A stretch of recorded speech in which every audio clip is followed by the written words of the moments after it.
So before coming here and doing this job, did you have any like training beforehand, and what type of training do you receive now? Because like how how dangerous is it really on a day-to-day basis when you go in those bars? Well, before I came over here, I didn't really have any type of formal training at all. I hung around with a lot of guys. My main group of friends were former spec ops or uh, law enforcement, so I picked up some stuff from them, but nothing that was legitimately like training. But over here, uh, try and do a whole lot of training over here. We try and incorporate uh, some Muay Thai into some Jiu-Jitsu into another type of self-defense that was actually designed for law enforcement back stateside. That is kind of a hybrid mix of a little bit of judo, a little bit of jits, and a little bit of Muay Thai. Wouldn't you say? That's kind of how it is. Aikido too. And Aikido. Yeah. The stuff that works for Aikido. Yeah, all the stuff that works from Aikido, the small list that it is. But that's the training that we go through now, and we'll actually go through courses that are about a week long, and pretty much 7-8 hours a day, and we try and do as much live training as possible. So we'll throw on gloves and headgear and really just kind of go to town on each other and basically just, try and survive and make it out of this room. That's the majority of our training now, and that goes on several days a week.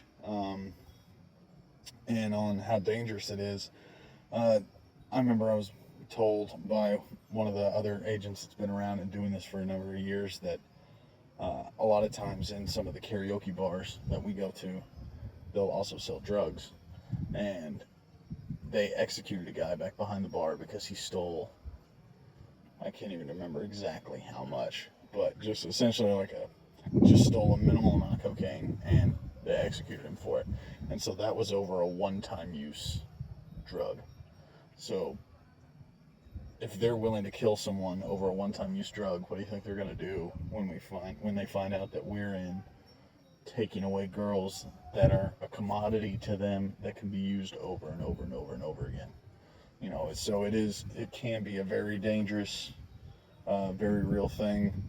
We've been locked in a bar before, which that turned out to not be as major as it sounds, but it was, at the time, it was still pretty intense. We've had guys had to fight their way out of bars before. We've had guys have guns pulled on them, have knives pulled on them. So it can be a very intense thing, because this is essentially like going in and stealing drugs from the cartel. We're taking their livelihood away from them to try and save these girls and these boys. So it can be a very dangerous thing. So the training is crucial. So Jared, you kind of teased us a little bit, but can you expand on that story where you got locked in a bar? Yeah. Basically what had happened was we had a 3-man team in Bangkok, and we were going through checking out a lot of karaoke bars. And in one of the bars that we went to, it was myself, my buddy from back home that was over here, and then another one of our agents. We'll call him John. And John has been doing this for about 5 or 6 years now, and so he knows the mama-san in this bar very well. And so we go into this bar, and she greets us at the door, and it's like, "Oh, John, it's so good to see you again." And we're talking with her, and we go and sit down in a booth, and there's about 6 girls working, 11 customers, I think 2 bouncers, and the mama-san.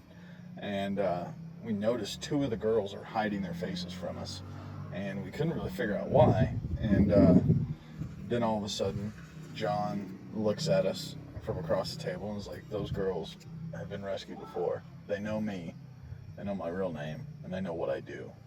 So just play it cool, and we'll try and avoid them as much as possible, or try and get to them to get them to, be quiet."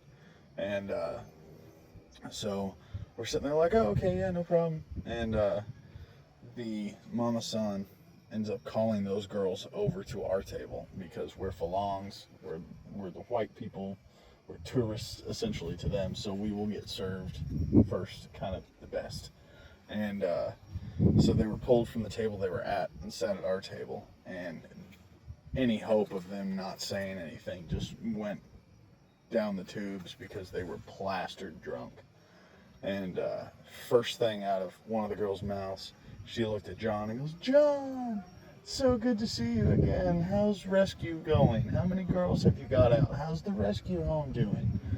And it was very intense from that point on because the mama-san was standing there listening to this conversation. And so John is trying to get her to, shut up in a nice way while not causing a whole lot of attention any more than there already was. But long story short, the mama-san did not look very pleased at all. She moved over to a table that had about 6 guys sitting at it, whispered something to them. They all look back at us, get up, and walk outside. So now we are alone in the bar. And the big metal, like, roll-down doors that they have at the mall, whenever they go to close up the shops, they have those roll-down doors. That particular KTV had that type of door, and we heard that door close and lock from the outside. So we were locked in the bar. We also got blocked into our table. The mama-san and the bouncers moved over another bench from a different booth and kind of blocked our table in, so we were sandwiched in this bar.